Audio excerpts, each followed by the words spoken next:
Students, good morning and moving ahead with our concepts of national income and related aggregates. In previous video, we have discussed the concept of non-resident.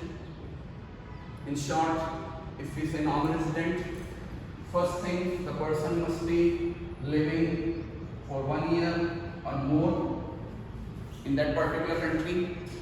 And number two, center of economic interest must lie into the country. जैसे आप और मैं इस country में 1 साल या उससे ज़्यादा रह रहे हैं, प्लस हमारा कंजम्पशन, हमारा इनकम जनरेशन, हमारी लाइफ की हर major economic activity, investment, consumption, income generation इसी कंट्री में हो रहा है, तो हम इंडिया के नॉर्मल रेजिडेंट है। अब एक सीधी सी बात, अगर आप नॉर्मल रेजिडेंट ऑफ इंडिया हैं, अगर आप नॉर्मल रेजिडेंट ऑफ इंडिया हैं, तो ऑब्वियसली दुनिया की अगर किसी भी कंट्री के लिए नॉन रेजिडेंट हो जाएंगे। इसे बोल देता हूँ, अगर आप इंडिया के नॉन रेजिडेंट हैं तो आप चाइना के नॉन रेजिडेंट हो गए, आप रशिया के नॉन रेजिडेंट हो गए, आप अमेरिका के नॉन रेजिडेंट हो गए, यानी अगर किसी भी कंट्री के नॉन रेजिडेंट हो गए।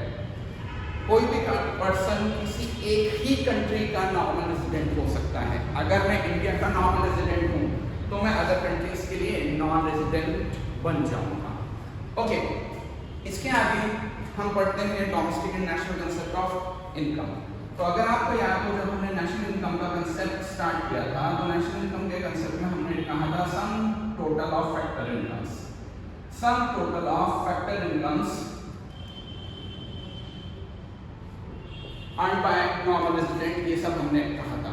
अब इनकम दो तरीके से काउंट होती है बेटा, या इनकम के एग्रीगेट्स जो होते हैं ना बेटा, वो दो तरीके से काउंट होते हैं। कुछ एग्रीगेट्स डोमेस्टिक कंसेप्ट पे काउंट होते हैं, कुछ एग्रीगेट्स नेशनल कंसेप्ट पे काउंट होते हैं। जैसे एक बहुत कॉमन चीज आप पिछली क्लासेस में पढ़ के आए हो, जीडीपी, इसका फुल फॉर्म होता है ग्रॉस डोमेस्टिक प्रोडक्ट। अब ये जो डी है, ये शो करता है कि ये डोमेस्टिक कंसेप्ट के ऊपर डिस्कस हुआ है, लेकिन ऐसे जीएनपी भी होता है, इसका फुल फॉर्म होता है ग्रॉस नेशनल प्रोडक्ट, तो वो यहाँ पर एन नेशनल कंसेप्ट के ऊपर डील कर रहा है। इसी तरीके से और मैं आपको बताऊं, एनडीपी होता है नेट डोमेस्टिक प्रोडक्ट, तो वही एनपीपी होता है that is net national product. तो डी शो कर रहा है डोमेस्टिक कंसेप्ट को, जबकि एन शो कर रहा है नेशनल कंसेप्ट को। तो ये डोमेस्टिक और नेशनल कंसेप्ट होता क्या है, तो बात करते हैं। चीज वही रहेगी, सम टोटल ऑफ फैक्टर इनकम, बस फर्क क्या पड़ेगा, अगर हम पूरा कंसेप्ट फैक्टर इनकम्स का जो कंसेप्ट पढ़ रहे हैं, सम टोटल जो ले रहे हैं, अगर वो डोमेस्टिक टेरिटरी के लेवल पे ले रहे हैं, डोमेस्टिक टेरिटरी के लेवल पे ले रहे हैं, तो वो डोमेस्टिक कंसेप्ट में काउंट होगा। यानी यहाँ पर ग्रॉस डोमेस्टिक प्रोडक्ट में हम पूरा इनकम का कंसेप्ट किस लेवल पे पढ़ रहे हैं, डोमेस्टिक टेरिटरी के कंसेप्ट पे। एक चीज और, ये जो इनकम होगी वो कोई भी पर्सन कैप्चर कर सकता है या अर्न कर सकता है, यानी नॉर्मल रेजिडेंट भी और नॉन रेजिडेंट भी। फिर से बोल देता हूं, डोमेस्टिक कंसेप्ट ऑफ इनकम क्या कहता है, इनकम कहां जनरेट होनी चाहिए, डोमेस्टिक टेरिटरी ऑफ कंट्री में। अब ये डोमेस्टिक टेरिटरी ऑफ कंट्री क्या होता है, ये हमने सेपरेट वीडियो में डिस्कस कर रहे हैं और हम कर भी चुके हैं। तो डोमेस्टिक कंसेप्ट ऑफ इनकम कहता है कि sum total of factor income लो, वो फैक्टर इनकम्स कहां जनरेट होनी चाहिए, डोमेस्टिक टेरिटरी ऑफ कंट्री में होनी चाहिए, और कौन से पर्सन के थ्रू होनी चाहिए, तो भाई वो पर्सन कोई भी हो सकता है, नॉर्मल रेजिडेंट भी हो सकता है, नॉन रेजिडेंट भी हो सकता है। अभी मैंने आपको समझाया था कि आप इंडिया के नॉन रेजिडेंट है तो किसी दूसरी कंट्री के लिए नॉन रेजिडेंट हो जाओगे। तो आपके इंडिया में डोमेस्टिक कंसेप्ट पे इनकम पे काउंट करते समय आप डोमेस्टिक टेरिटरी में काउंट करेंगे इनकम को, और वो कोई भी पर्सन कैप्चर करें, चाहे वो नॉन रेजिडेंट हो या नॉन रेजिडेंट हो।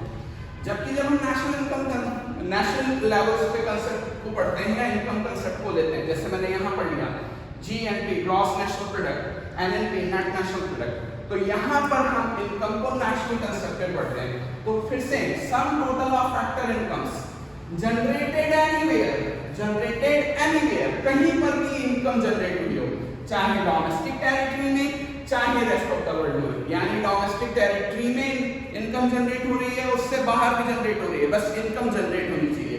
इसको इन शॉर्ट हम बोल सकते हैं एनीवेयर इन द वर्ल्ड, हम domestic territory plus out of country या आउट ऑफ डोमेस्टिक टेरिटरी, सारी इनकम यहाँ पर आ जाएगी।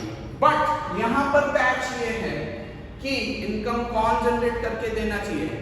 Non resident. नॉन रेजिडेंट की इनकम को यहाँ पर शामिल नहीं करेंगे। एक छोटा सा बाइफिकेशन हमने डोमेस्टिक और नेशनल में किया है। जब हम एरिया वाइज डोमेस्टिक कंसेप्ट को देखते हैं तो डोमेस्टिक टेरिटरी या डोमेस्टिक इकोनॉमिक टेरिटरी की ही बात होती है, जबकि नेशनल इनकम के कंसेप्ट में domestic territory plus rest of the world, यानी एनीवेयर इन द वर्ल्ड, पूरा वर्ल्ड कहीं पर भी इनकम जनरेट हुई हो वो नेशनल इनकम में काउंट होती है। यानी एरिया वाइज डोमेस्टिक और नेशनल में नेशनल कंसेप्ट बड़ा है, जबकि हम पर्सन वाइज या रेजिडेंट वाइज देखें तो डोमेस्टिक कंसेप्ट में नॉर्मल रेजिडेंट और नॉन रेजिडेंट दोनों की इनकम काउंट होती है। जब हम इंडिया की डोमेस्टिक टेरिटरी या डोमेस्टिक इनकम काउंट करेंगे तो उसमें नॉर्मल रेजिडेंट्स की भी इनकम जनरेशन को शामिल करेंगे, उसमें नॉन रेजिडेंट्स की भी इनकम जनरेशन को शामिल करेंगे, यानी कोई भी पर्सन इसमें हो सकता है। लेकिन नेशनल कंसेप्ट केवल और केवल नॉन रेजिडेंट्स की इनकम को इंक्लूड करता है, स्टडी करता है। यानी पर्सन वाइज हमारा नेशनल कंसेप्ट छोटा कंसेप्ट है, स्मॉलर कंसेप्ट है, जबकि एरिया वाइज डोमेस्टिक कंसेप्ट या डोमेस्टिक कंसेप्ट ऑफ इनकम एक स्मॉलर कंसेप्ट है।